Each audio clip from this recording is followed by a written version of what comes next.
오늘은 한가위 감사주일입니다. 먼저 고향을 찾으신 여러분들을 진심으로 환영합니다. 또한 이제 자녀들을 찾아서 또 타지로 추석을 새러 가신 모든 분들의 걸음걸음도 하나님께서 지켜주시기를 간절히 축원합니다. 우리 모두에게 보름달처럼 풍성한 하나님의 축복이 함께 하시기를 다시 한번 간절히 축원합니다. 예수님은 우리의 구원의 주님이라고 말씀드립니다. 예수님이나 하나님은 우리에게 더 많은 복을 주시기를 원하십니다. 요한 3서 2절에 보니 사랑하는 자여 내 영혼이 잘됨 같이 내가 범사에 잘되고 강건하기를 내가 강구하노라. 하나님은 이렇게 우리를 축복하십니다. 하나님은 우리에게 구원만 주시거나 영혼만 잘되게 하시기를 원하시는 것뿐만 아니라 모든 일에 범사에 다 형통하고 건강하고 행복하시기를 원하고 계십니다. 또한 우리만 잘되기를 원하시는 것만 아니라 우리의 자손 만대까지 잘되기를 원하시는 좋으신 하나님이신 줄로 믿습니다. 왜 하나님께서는 우리에게 감사하라고 하실까요? 그것은 우리에게 더 좋은 것을 주시려고, 넘치게 주시려고, 더 크게, 지금보다 더 많이 주시려고 그렇게 하셨다. 성경은 그렇게 말씀합니다. 그러면 오늘 우리 모두 다시 한번 이번 추석을 통하여서 감사로 영광 돌리시고 감사하며 사시기를 간절히 축원합니다. 감사는 우리가 하나님께 더 사랑받고 더 은혜받고 더 복받는 비결이 되는 줄로 믿습니다. 추석은 우리나라 명절 중에서 제일 큰 명절입니다. 그래서 추석 명절을 가리켜서 말하기를 한가위라 이렇게 말하죠. 이 한가위는 또 다른 말이 있죠. 더도 말고 덜도 말고 한가위만 같아라. 여러분, 이 한가위만 같은 복받기를 간절히 축원합니다. 그렇다면 추석은 이 한가위라는 말이 무슨 말일까요? 곧 감사를 의미한다고 볼 수 있습니다. 따라서 추석은 감사절입니다. 하나님의 은혜에 우리가 감사하면서 하나님의 은혜로 잘 익은 햇살과 햇과일을 추수하고 이 햇곡식으로 송편도 만들고 인절미도 만들고 절편 등을 만들어서 우리는 맛있게 나누고 먹습니다. 따라서 추석은 하나님의 은혜에 대해서 감사드리는 1년 중 제일 큰 명절이라고 말씀드릴 수가 있습니다. 이러한 추석을 맞게 되기를 우리 모두 간절히 바라면서 오늘 시간 정말 우리 모두가 부족함이 없는 축복의 삶을 사시기를 간절히 축원합니다.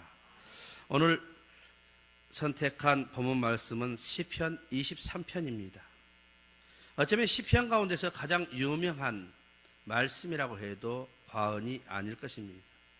여호와는 나의 목자시니 내게 부족함이 없으리로다. 이렇게 시작되어지는 이 시편 23편은 참으로 아름다운 시라고 말씀드릴 수가 있습니다. 이 시는 다윗이 청년 시절에 광야에서 양을 쳤던 목가적인 신앙 생활 체험을 바탕으로 해서 쓴 시입니다. 따라서 읽는 모든 사람들에게 큰 힘과 용기를 주는 시라 이렇게 말씀드릴 수가 있습니다. 버지니아 찰스 알렌 콜라라고 하는 사람은 심령의 치료자 하나님이라고 하는 책에서 그는 이렇게 얘기합니다. 시편 23편을 하루에 5번씩만 묵상한다면 그 영혼과 육체가 회복될 수 있다라고 주장합니다. 우리도 한번 해보고 싶습니다. 여러분, 하루에 5번씩만 읽어보시기를 바랍니다. 여러분, 큰 힘을 얻고 용기를 갖게 될 줄로 믿습니다. 아무리 아름다운 시라 할지라도 내가 그것을 누리지 못한다면 그것은 아무런 소용이 없습니다. 아무리 하나님이 내게 복을 주시려고 해도 우리가 그것을 누리지 못한다면 그것은 아무런 쓸모없는 허비된 인생이 될 수밖에 없습니다. 그렇다면 우리는 어떻게 해야 이 다윗이 고백했던 것처럼 이 시편 23편의 복을 받을 수가 있을 거예요. 첫째로 진정 여호와 하나님을 나의 주님으로 부를 수 있는 신앙이 우리에게 있어야 할 줄로 믿습니다. 1절에 보니 뭐라고 했습니까? 여호와는 나의 목자시니 그랬습니다. 다윗은 하나님을 여호와라고 불렀습니다. 오늘 우리도 하나님을 나의 하나님 여호와라고 부를 수 있는 믿음의 사람들이 다 될 수 있으면 좋겠습니다. 여호와라고 하는 말 원래 발음으로 그러죠. 야훼라는 말이죠. 여호와는 구약 성경에 무려 7040번이나 나오고 있습니다. 그런데 신약 성경을 보니 여호와라는 이름이 없습니다. 도대체 여호와라는 하나님의 이름이 사라진 걸까요? 그건 아니죠. 신약 성경에 보니 여호와라는 말 대신에 주라는 말이 사용되어집니다. 주, 곧 퀴리오스라고 번역되어져 있는 이 말, 이것은 717번씩이나 등장합니다. 성경을 읽다 보면 하나님의 이름이 여러 모양으로 우리에게 불려지는 것을 볼 수 있습니다. 따라서 중요한 것은 이름보다는 하나님을 진정으로 나의 주님으로 믿는 사람이 되어야 한다는 사실입니다. 성경은 우리에게 분명하게 이야기합니다. 주의 이름을 부르는 자는 구원을 얻으리라. 사랑하는 여러분, 예수님이 여러분 우리 모두의 주님이 되시기를 간절히 축원합니다. 이 시간 예수님을 온전히 나의 주님으로 믿고 온전한 하나님의 자녀들이 다 될 수 있기를 바랍니다. 이것이 바로 하나님과 나 사이에 가장 기본적이고 최소한의 관계라 이렇게 말씀드릴 수가 있습니다. 우리는 예수님을 잘 믿어 하나님의 자녀가 되고 하나님의 백성이 되어야 합니다. 그래야 이 목자의 은혜를 우리가 받아 누릴 수가 있습니다. 예수님께서는 이렇게 말씀하셨습니다. 마태복음 15장 26절에 보니 자녀의 떡을 취하여 개들에게 던짐이 마땅하지 아니하니라. 무슨 말일까요? 우리가 개가 돼서는 안 된다는 이야기죠. 다시 말하면 성경에서 개는 이방인, 믿지 않는 자를 의미합니다. 그러기에 우리가 하나님의 자녀가 아니고서 어떻게 하나님 나라의 복된 은혜를 누릴 수가 있겠습니까? 그래서 오늘 우리가 봉독한 시편 23편은 오직 하나님의 백성들만이 부를 수 있는 행복의 노래라고 말씀드릴 수가 있습니다. 마태복음 22장에서 예수님께서 이 시편 23편에 대한 설명을 이렇게 말씀합니다. 어느 왕이 마을에 아들의 혼인잔치에 사람들을 초청합니다. 그러나 사람들은 이 핑계 저 핑계 여러 핑계를 대며 참석하지 않습니다. 그래서 임금은 다시 다른 종을 보내서 그들을 초청합니다. 그런데 오히려 그들은 어떻게 했습니까? 그 종을 모욕하고 때리고 죽였습니다. 임금이 화가 났습니다. 군대를 보내서 그 사람들을 모두 다 죽여버렸습니다. 그리고 이제 또다시 다른 사람들을 초청합니다. 네 거리의 길에 가서 사람들을 만나는 대로 누구든지 청하라. 그리고 데려오라. 그러나 단 한 가지 규정이 있다. 예복을 입어야 한다. 혼인잔치에 많은 사람들이 참석했습니다. 가득했습니다. 그런데 임금이 이 손님들을 보러 들어가 보니 예복을 입지 않은 사람이 있었습니다. 성경은 이렇게 기록합니다. 예복을 입지 않는 사람들은 바깥 어두운 데 내어 쫓김을 당했다. 사랑하는 여러분, 여기서 예복은요 바로 믿음으로 의롭다함을 얻은 은혜를 의미합니다. 요한복음 3장 16절입니다.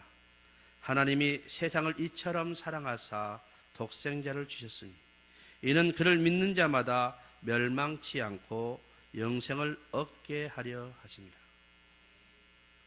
이처럼 우리도 예수님을 잘 믿어 의롭다 칭함을 받는 하나님의 자녀들이 다 될 수 있기를 주님의 이름으로 간절히 축원합니다. 둘째로 여호와 하나님을 나의 목자로 확신할 수 있어야 합니다. 여호와는 나의 목자시니 내게 부족함이 없으리로다. 다윗은 광야에서 양을 치던 목자였습니다. 그러나 오늘 다윗은 그런 목자가 아니라 여호와 하나님을 나의 목자로 부르고 있습니다. 그 이유는 하나님만이 우리의 인생을 만족하게 해줄 수 있는 유일한 분이라는 고백입니다. 여러분, 세상의 어떤 것도 우리를 만족시킬 수는 없습니다. 오직 하나님만이 우리의 삶을 형통하게 하시고 만족해 하시는 분이심을 믿습니다. 뉴욕의 차이나타운에 있었던 일입니다. 한 미국인 여자가 이 중국 가게에 들려서 행운의 부적을 보여달라고 말합니다. 그리고 그녀는 말합니다. 정말 효력을 발휘할 수 있는 최고의 부적이 필요합니다.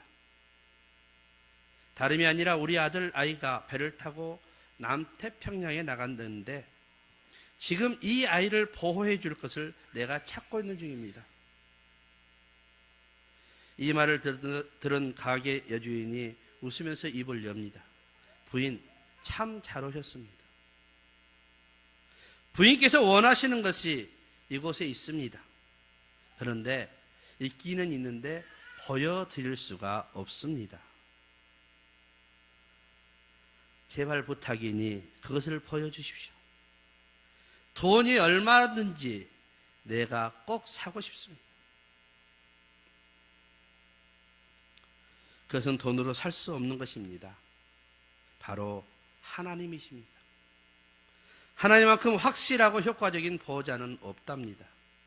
내게도 아들이 3명 그리고 손자가 3명이 있습니다. 저는 그 아이들이 태어나자마자 하나님께 맡겼습니다. 그리고는 하나님께서 그 아이들을 잘 지켜주시기를 기도해 왔습니다. 하나님께서는 저의 기도에 응답해 주셨고 앞으로도 그러하실 것이라고 확신하고 믿습니다. 부인, 하나님만이 우리의 진정한 보호자가 되십니다. 사랑하는 여러분, 우리도 이처럼 우리의 삶 속에서 여호와 하나님을 나의 목자로 삼는 목자 신앙을 다 가질 수 있기를 주님의 이름으로 간절히 축원합니다. 아무리 시편 23편을 좋아해도 목자로 믿는 믿음이 없으면 안 됩니다. 목자 되신 주님은 나를 지키시고 책임지실 뿐만 아니라 우리의 모든 부족함이 없게 해 주신다는 믿음으로 우리가 살 때에 우리 주님은 그대로 이루어 주실 줄로 믿습니다. 따라서 이후로 우리 모두 시편 23편의 말씀을 외우고 또 외우면서 확실하고 흔들리지 않는 굳건한 믿음을 가질 수 있기를 간절히 소망합니다. 여호와는 나의 목자시니 내게 부족함이 없으리로다. 그가 나를 푸른 풀밭에 누이시며 쉴만한 물가로 인도하시는도다. 내 영혼을 소생시키고 자기 이름을 위하여 의의 길로 인도하시는도다. 내가 사망의 음침한 골짜기로 다닐지라도 해를 두려워하지 않을 것은 주께서 나와 함께 하심이라.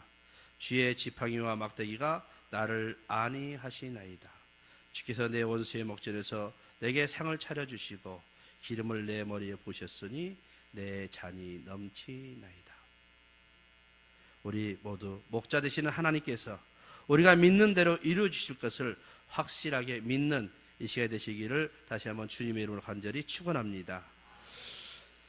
마지막으로 우리는 목자이신 여호와 하나님을 멀리하지 않아야 합니다. 오늘 마지막 6절은 아주 중요합니다. 내 평생의 선하심과 인자하심이 반드시 나를 따르리니 내가 여호와의 집에 영원히 살리로다. 여러분, 23편의 만족함을 누리는 양은 목자를 떠나지 않은 푸른 초장의 양이라는 사실입니다. 양은 결코 목자를 떠나서는 만족함을 얻을 수가 없습니다. 다윗이 양을 치던 베들레헴은 해발 777m의 아주 험한 산악지대였습니다. 동굴이 벌집처럼 많은 석회암 언덕의 비탈에 위치하고 있는 곳으로 조금만 발을 잘못 디디면 죽음이 기다리고 있는 그런 곳입니다. 거기에다 주변에는 풀 한 폭이 없는 죽음의 바다 사해가 있고 또 사망의 음침한 골짜기 같은 험한 계곡이 곳곳에 널려 있습니다. 그러므로 양이 목자를 떠난다면 그것은 바로 죽음이요 맹수의 밥이 되는 것을 의미합니다. 다윗이 양을 칠 때에 목자를 떠난 양들이 있었습니다. 그래서 다윗은 곰과 사자의 입에서 양들을 구해냈다라고 기록되어 있습니다. 여러분, 목자를 떠나지 마시기를 바랍니다. 하나님과 늘 항상 동행하는 믿음의 성도들이 다 되시기를 주님의 이름으로 간절히 축원합니다. 교회도 하나님의 초장입니다. 멀리하지 않는 믿음을 지니시기를 바랍니다. 하나님의 자녀들이 모두 행복해야 할 테인데 보면 이상하게도 행복한 사람이 있는가 하면 행복하지 못하고 늘 원망과 불평이 있는 사람들이 있습니다. 이유가 무엇입니까? 사람들이 여호와는 나의 목자라 내게 부족함이 없다라 그렇게 노래하면서도 그 은혜를 누리지 못한다면 왜 그럴까요? 그것은 믿는다고 입으로는 말하면서 실제 삶에서는 하나님을 멀리하는 삶을 살기 때문에 그렇습니다. 성 어거스틴은 그의 자매록에서 이렇게 고백합니다. 당신은 나를 창조하셨나이다. 내가 당신 품에 돌아오기까지는 내 영혼이 안식할 수 없었나이다. 여러분, 우리가 어찌 하나님을 멀리하고서 참된 만족을 얻어야 하겠다고 말할 수 있으며 또한 얻을 수가 있겠습니까? 예수님 당시 유대인들은 입술로는 하나님을 사랑한다고 합니다. 그러나 그들의 마음이 멀었다라고 말합니다. 세상 교훈에 사로잡혀 있었고 세상 것에 마음을 빼앗기고 있었습니다. 그들은 돈을 좋아했고 명예를 좋아했고 권세를 좋아했고 쾌락을 따라 살았습니다. 그들은 세상 속에 살면서 믿음 있는 자라고 말하면서도 그들은 하나님 제일주의로 살지 않았습니다. 그래서 예수님은 이렇게 책망하시죠. 마가복음 7장 6절과 7절에 보니 이 백성이 입술로는 나를 공경하되 마음은 내게서 멀도다. 사람의 계명으로 교훈을 삼아 가르치니 나를 헛되이 경배하는도다 하였느니라. 여러분, 오늘 우리가 분명하게 구해야 할 것은 예수님 안에서의 은혜입니다. 우리가 예수님 밖에서의 은혜를 구하는 자가 되어서는 안 될 줄로 믿습니다. 로마서 10장 17절입니다. 하나님 나라는 먹는 것과 마시는 것이 아니요 오직 성령 안에 있는 의와 평강과 희락이니라. 여러분, 우리는 하나님을 늘 가까이 하고 늘 경외하며 살아야 합니다. 자녀도 가깝게 있어야 내 자식이듯이 하나님도 가깝게 섬겨야 우리의 하나님이 되실 줄로 믿습니다. 우리가 들지 아니한 다른 양들, 이렇게 또 하나를 이야기합니다. 우리 밖에 있는 양이 되지 마시기를 간절히 바랍니다. 사랑하는 목포 중앙교 성도 여러분, 여호와는 나의 목자시니 내게 부족함이 없으리로다. 이 고백이, 다시 고백했던 이 고백이, 그리고 그가 누렸던 그 은혜가 오늘 우리에게도 충만히 넘쳐나기를 간절히 축원합니다. 진실로 이 다윗이 누렸던 은혜는 지금도 예수님 안에서 계속되어지는 현재 진행형인 줄로 믿습니다. 주님은 또 말씀하셨습니다. 나는 선한 목자라. 그러므로 우리 모두 여호와 하나님을 나의 주님으로 삼고 여호와에 대한 나의 목자 신앙을 가지고 세상보다 하나님을 날마다 더 사랑하고 경배하고 가까이하여 조금도 부족함이 없는 복된 삶을 다 사실 수 있기를 간절히 바랍니다. 특별히 오늘은 우리 모두 추석 명절을 맞이했습니다. 정말로 창조주 하나님께 감사하고 부모님께 감사하고 가족들끼리 감사하고 이웃 간에 감사하는 삶을 통해서 부족함이 없는 복된 삶을 살 수 있기를 간절히 바랍니다. 특별히 이번 추석은 지난 시간 동안 또한 세상 일로 상처받고 뭉개진 우리의 심령이 정말로 감사로 회복되어지고, 그리고 잃어버린 감사를 다시 찾게 되어지는 부족함이 없는 복된 명절이 다 될 수 있기를 우리 주님 예수 그리스도 이름으로 간절히 축원합니다.